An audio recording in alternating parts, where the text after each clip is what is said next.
வாழ்க வளமுடன். அனைவருக்கும் சிவகரி அன்பான வணக்கம். இந்த வீடியோவில் எதை பற்றி பார்க்கணும், நிஃப்டி மற்றும் பேங்க் நிஃப்டி அடுத்த நகர் அப்படின்னு பார்ப்போம். அதுக்கு முன்னாடி சப்ஸ்கிரைப் பண்ணிங்க. வீடியோ பிடிச்சிருந்தா லைக் பண்ணுங்கள், ஷேர் பண்ணுங்கள், கமெண்ட் பண்ணுங்கள். உடனுக்குடன் அப்டேட்டுக்கு டெலகிராம் லிங்க் டிஸ்கிரிப்ஷனில் ஜாயின் பண்ணிங்க. சரி, வாங்க வீடியோக்குள்ளே போவோம். ஃபஸ்ட் நம்ம என்ன சொல்லியிருந்தோம் நடந்து பார்ப்போம்.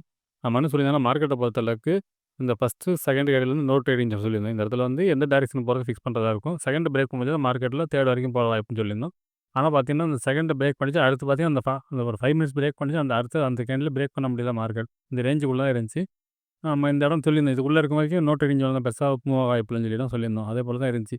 இந்த ஏரியா பிரேக் பண்ணிச்சுன்னா மார்க்கெட்டில் ஒரு நல்ல மூவ் இருந்திருக்கும். ஆனால் நம்ம எதிர்பார்த்தது அப் சைடு தான் சொல்லியிருந்தோம். மார்க்கெட் வந்து டவுன் சைடு வாய்ப்பு கிடையாது. அப் சைடு தான் வாய்ப்புன்னு சொல்லியிருந்தோம். ஆனால் அப் சைடில் தான் மார்க்கெட் முடிஞ்சிருச்சு. ஆனால் நம்ம வந்து செகண்டுக்கு பிரேக் பண்ணால் பெருசாக போகும்னு சொல்லியிருந்தோம். ஆனால் அந்த பெரிய பிரேக் நடந்து பெருசாக போகலை. சரி, ஓகே. பேங்க் நிஃப்டி பார்ப்போம். ஃப்ரெண்ட்ஸ், பேங்க் நிஃப்டியில் அதான் சொல்லியிருந்தோம் நம்ம. செகண்ட் பிரேக் பண்ணால் தான் மார்க்கெட்லேருந்து பெரிய மூவ் இருக்கும். அதேபோல் கீழே செகண்ட் பிரேக் பண்ணா மார்க்கெட்டில் ஃபால் இருக்கும். ஆனால் அப் சைடு தான் மார்க்கெட் மூவ் இருக்கும் அப்படின்னு சொல்லியிருந்தோம். அதுக்கப்புறம் பார்த்தீங்கன்னா, இந்த செகண்டு ரெசிஸ்டன்ஸ் பிரேக் பண்ணுறது உள்ளே தான் சைட்வேஸாக இருந்துச்சு. மார்க்கெட்டை பொறுத்தவரைக்கும் இந்த ரேஞ்சுக்குள்ளே இருந்துட்டு பிரேக் பண்ண முடியல. அப்புறம் ஒரு ஃபால் ரேஞ்சு. ஆனால் சப்போர்ட் அந்த ஃபஸ்ட்டு ரெசிஸ்டன்ஸ் சப்போர்ட்டாக மாற வரை இது பிரேக் பண்ணல. இதுக்குள்ளே தான் இருந்துச்சு.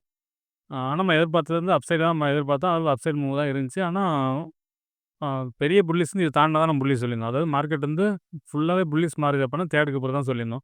ஆனால் அந்த ரேஞ்சுக்குள்ளே போகல. ஆனால் மார்க்கெட்டை பொறுத்தளவுக்கு நம்ம சொன்ன மாதிரி அப் சைடு தான் மார்க்கெட் மூவ் இருந்துச்சு. சரி, ஓகே. சென்செக்ஸையும் பார்த்துருவோம். ஃப்ரெண்ட்ஸ், சென்செக்ஸ்லேயும் தான் சொல்லியிருந்தோம். நம்ம செகண்டுக்கு பிறகு தான் மார்க்கெட்டில் பெரிய மூவ் இருக்கும்னு எதிர்பார்த்தோம். ஆனால் செகண்டுக்கு பிறகு பெருசாக மூவ் ஆகவே இல்லை. அதுக்கப்புறம் பார்த்தீங்கன்னா, இந்த ரேஞ்சுக்குள்ளே இருந்துச்சு. அப்புறம் இந்த ஃபஸ்ட்டு ரெசிஸ்டன்ஸ் சப்போர்ட்டாக மாதிரி இதுக்குள்ளே தான் இருந்துச்சு. மார்க்கெட் வந்து ஒரு அப் சைடு மூவ் இல்லை. இந்த இடத்த பிரேக் பண்ணிச்சுன்னா மார்க்கெட் அந்த ரேஞ்சு ஈஸியாக போயிருக்கும். ஆனால் இந்த இடத்த தாண்ட முடியல. 3லுமே இந்த ரேஞ்சுக்குள்ளேயே நின்றுடுச்சு. சரி, ஓகே. நாளைக்கு என்ன நடக்க வாய்ப்புன்னு நிஃப்டிலேருந்து பார்ப்போம். ஃப்ரெண்ட்ஸ், நிஃப்டி சார்ட் வச்சுருக்கேன். ஃபஸ்ட்டு ரிமூவ் பண்ணிவிடுவோம். இப்போ டே கேண்டில் பார்ப்போம். ஃப்ரெண்ட்ஸ், டே கேண்டில் வச்சுருக்கேன். டே கேண்டில் செட்டப்படி பார்த்தோம்னா மார்க்கெட்டை பொறுத்தளவுக்கு இந்த கேண்டில் ஹை வரைக்கும் போகிறதுக்கான வாய்ப்பு இந்த ட்ரெண்ட்லைன் போடுறேன். அது நாளைக்கே போய் இந்த டே செட்டப் படி பார்த்தீங்கன்னா மார்க்கெட் இந்த ரேஞ்சு போயிட்டு தான் மார்க்கெட் ரிவர்சல் ஆகணும். இந்த ட்ரெண்ட் லைன் தொட்டால் தான் மார்க்கெட்டில் ரிவர்சல் இருக்கும். அது வரைக்கும் இந்த கேண்டில் லோ பிரேக் பண்ண வரைக்கும் மார்க்கெட் வந்து அப் சைடுக்கான வாய்ப்பு தான் ஃப்ரெண்ட்ஸ் அதிகம். என்னோட பாயிண்ட் ஆஃப் வியூவில் மார்க்கெட் வந்து அப் சைடு மூவ் இருக்கும். நாளைக்கு இந்த கேண்டில் ஹையை பிரேக் பண்ணி இந்த கேப் ஃபில்லிங்கான பண்ணுறதுக்கு கூட வாய்ப்பு இருக்குது ஃப்ரெண்ட்ஸ்.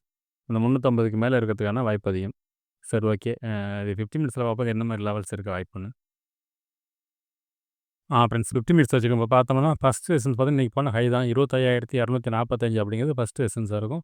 செகண்டை பொறுத்தளவுக்கு 25,340 அப்படிங்கிற செகண்ட் ரெசன்ஸ். தேர்டை பொறுத்தளவுக்கு 25,447. சப்போர்ட்னு எடுத்துட்டோம்னா 25,156 அப்படிங்கிறது ஃபஸ்ட்டு சப்போர்ட்டாக இருக்கும். செகண்டை பொறுத்தளவுக்கு இன்றைக்கி போன லோ தான் 25,089 அப்படிங்கிற செகண்ட் சப்போர்ட்டாக இருக்கும். தேர்டை பொறுத்தளவுக்கு 25,045 அப்படிங்கிற தேர்ட் சப்போர்ட்டாக இருக்கும். சரி, ஓகே. இது என்ன மாதிரி மூவ்மெண்ட்ஸ் வாய்ப்புன்னு பார்த்தீங்கன்னா, என்னோட பாயிண்ட் ஆஃப் வியூவில் மார்க்கெட் வந்து அப் சைடுக்கான வாய்ப்பு தான் ஃப்ரெண்ட்ஸ் அதிகம். இந்த ஃபஸ்ட் ரெசிஸ்டன்ஸ் பிரேக் பண்ண பட்சத்தில் மார்க்கெட் வந்து அடுத்தது மேலே போகிறதுக்கான வாய்ப்பு அதிகம். அதிகபட்ச ஸ்ட்ராங் ரெசிஸ்டன்ஸ் பார்த்தோம்னா இந்த 25,447 அப்படிங்கிறது ஸ்ட்ராங் ரெசிஸ்டன்ஸாக இருக்கும். இது பிரேக் பண்ணால் தான் அடுத்து நம்ம புல்லிஸ் எதிர்பார்க்கலாம். அது வரைக்கும் நாளைய மார்க்கெட் வந்து புல்லிஸாக எதிர்பார்க்குறோம். அது இந்த ரேஞ்ச் வரைக்கும் இருக்கிறது வாய்ப்பு இருக்குது. இந்த இடம் போனால் ரெசிஸ்டன்ஸ் ஆகி இந்த இடம் தொட்டால் இறங்கிறது வாய்ப்பு இருக்கும். அதாவது தேர்ட் தொட்டால் மட்டும்தான் இறங்க வாய்ப்பு இருக்கும். இந்த இடத்தையும் பிரேக் பண்ண பட்சத்தில் மார்க்கெட்டில் நம்ம வெரி புல்லிஸை எதிர்பார்க்கலாம். அதேபோல் பார்த்தீங்கன்னா, சப்போர்ட்னு பார்த்தீங்கன்னா ஸ்ட்ராங் சப்போர்ட் வந்து டேவோட லோ தான். இது ஸ்ட்ராங்காக இருக்கும். தேர்டை பிரேக் பண்ணும்போது தான் மார்க்கெட்டில் ஃபால் இருக்கும். இந்த செகண்டுக்கும் தேர்டுக்கும் இடையில பார்த்தீங்கன்னா நோ ட்ரேடிங் ஜோன். இந்த இடத்துக்குள்ளே வரப்போ மார்க்கெட் வந்து எந்த டைரக்ஷனில் போகிறது ஃபிக்ஸ் பண்ணுறதுக்கான ஏரியாவாக இருக்கும். அதனால் மார்க்கெட்டை பொறுத்தளவுக்கு இந்த ஃபஸ்ட்டு சப்போர்ட்டே பிரேக் பண்ணாது. என்னோட பாயிண்ட் ஆஃப் வியூவில் இது பண்ணக்கூடாது. இது பண்ணாமல் போகும் பட்சத்தில் மார்க்கெட்டில் நம்ம வெரி புல்லிஸாக எதிர்பார்க்கலாம் ஃப்ரெண்ட்ஸ். சரி, ஓகே. பேங்க் நிஃப்டி பார்ப்போம். ஃப்ரெண்ட்ஸ், பேங்க் நிஃப்டி வச்சுருக்கோம். ஃபஸ்ட்டு ரிமூவ் பண்ணிவிடுவோம். இப்போ நம்ம டே கேண்டில் பார்ப்போம். ஃப்ரெண்ட்ஸ், டே கேண்டில் வச்சுருக்கேன். டே கேண்டில் எப்படி பார்த்தோம்னா இது கிட்டத்தட்ட இந்த ரெசிஸ்டன்ஸ் செட்டப்லாம் இருக்குது. இது பிரேக் பண்ண பட்சத்தில் மார்க்கெட்டில் புல்லிஸ் எதிர்பார்க்கலாம். இல்லை ஒரு கேப் அப் இருக்கும். இதுக்கு மேலே கேப் அப் இருந்தால் நம்ம அடுத்து புல்லிஸ் எதிர்பார்க்கலாம். இல்லைனா இந்த ட்ரெண்ட் லைன் தொட்டு மார்க்கெட்டில் அதாவது டேவோட ஹைக்கு மேலே கொஞ்சம் அந்த ரேஞ்ச் இருக்கும்.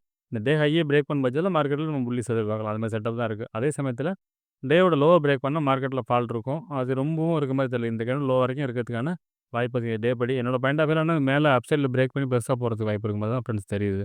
சரி, ஓகே. இது 50 மினிட்ஸில் பார்ப்போம் என்ன மாதிரி லெவல்ஸ் இருக்க வாய்ப்புன்னு.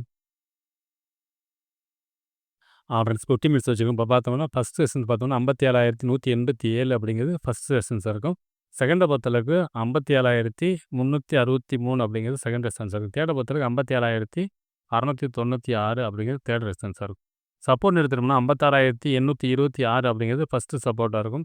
செகண்டை பொறுத்தளவுக்கு இன்றைக்கி போன லோ தான் 56,707 அப்படிங்கிறது வந்து செகண்ட் சப்போர்ட்டாக இருக்கும். தேர்டை பொறுத்தளவுக்கு 56,567. சரி ஓகே. இது என்ன மாரி மூவ்மெண்ட்ஸ் வாய்ப்புன்னு பார்த்தோம்னா, என்னோட பாயிண்ட் ஆஃப் வியூல இந்த ஃபர்ஸ்ட்டு சப்போர்ட்ட பிரேக் பண்ண வரைக்கும் மார்க்கெட் அப்சைடுக்கான வாய்ப்பு தான் ஃப்ரெண்ட்ஸ் ரொம்ப அதிகம். இந்த ஃபர்ஸ்ட்டு சப்போர்ட்ட பிரேக் பண்ணாத பட்சத்தில மார்க்கெட் ஃபர்ஸ்ட்டு ரெசிஸ்டன்ஸ் பிரேக் பண்ண பட்சத்தில மார்க்கெட்ல வெரி புல்லிஷா இருக்கும். அதாவது மார்க்கெட் வந்து ஒரு வேளை இந்த ஃபர்ஸ்ட்டு ரெசிஸ்டன்ஸ் பிரேக் பண்ணிட்டு திருப்பி கீழ வந்தா இந்த ஃபர்ஸ்ட்டு சப்போர்ட் மார்க்கெட் அப் சைடு புல்லிஷ் போறதுக்கான வாய்ப்பு அது. என்னோட பாயிண்ட் ஆஃப் வியூல மார்க்கெட் வந்து அப் சைடு தான் போக வாய்ப்பு. அது இந்த ரேஞ்ச் வரைக்கும். இந்த தேர்ட் ரெசிஸ்டன்ஸ் பிரேக் பண்ண பட்சத்தில தான் மார்க்கெட்ல நம்ம அடுத்த புல்லிஷ் எதிர்பார்க்கலாம்.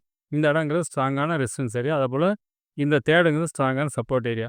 மார்க்கெட்ட பொறுத்தவரைக்கும் இந்த ரேஞ்சு எந்த பிரேக் பண்ணுதோ அதுக்கப்புறம் தான் நம்ம புல்லிஷ் எதிர்பார்க்கலாம். அது வரைக்கும் ரேஞ்சு தான். அதில நாளைய மார்க்கெட் நேத்தும் நம்ம புல்லிஷ் தான் சொன்னோம். சாரி இன்னைக்கும் புல்லிஷா இருக்குன்னு சொல்லியிருந்தோம். நாளைக்கு புல்லிஷா இருக்கிறதுக்கு தான் வாய்ப்பு அதிகம் ஃப்ரெண்ட்ஸ். என்னோட பாயிண்ட் ஆஃப் வியூல இந்த ஃபர்ஸ்ட் ரெசிஸ்டன்ஸ் பிரேக் பண்ண பட்சத்தில மார்க்கெட்ட பொறுத்தளவுக்கு இந்த 57,696 வரைக்கும் இத தாண்டி போறதுக்கு கூட வாய்ப்பு உண்டு ஃப்ரெண்ட்ஸ். சரி ஓகே. சென்செக்ஸ் பார்த்துருவோம்.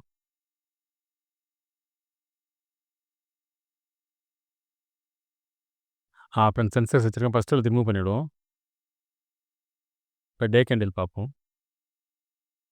ஃப்ரெண்ட்ஸ் டே கேண்டில் வச்சிருக்கேன். டே கேண்டில் செட்டப்லயே பார்த்தோம்னா மார்க்கெட்ட பொறுத்தளவுக்கு இந்த ஹை வரைக்கும் போறதுக்கான வாய்ப்பு அதிகம் ஃப்ரெண்ட்ஸ். இந்த பாடி வரைக்கும் போறதுக்கு வாய்ப்பு அதிகம். 83,660 வரைக்கும் போறதுக்கான வாய்ப்பு அதிகம் ஃப்ரெண்ட்ஸ். டே கேண்டில் செட்டப் படி. அதெல்லாம் பார்த்தீங்கன்னா, இந்த டேவோட லோவ பிரேக் பண்ணாத வரைக்கும்.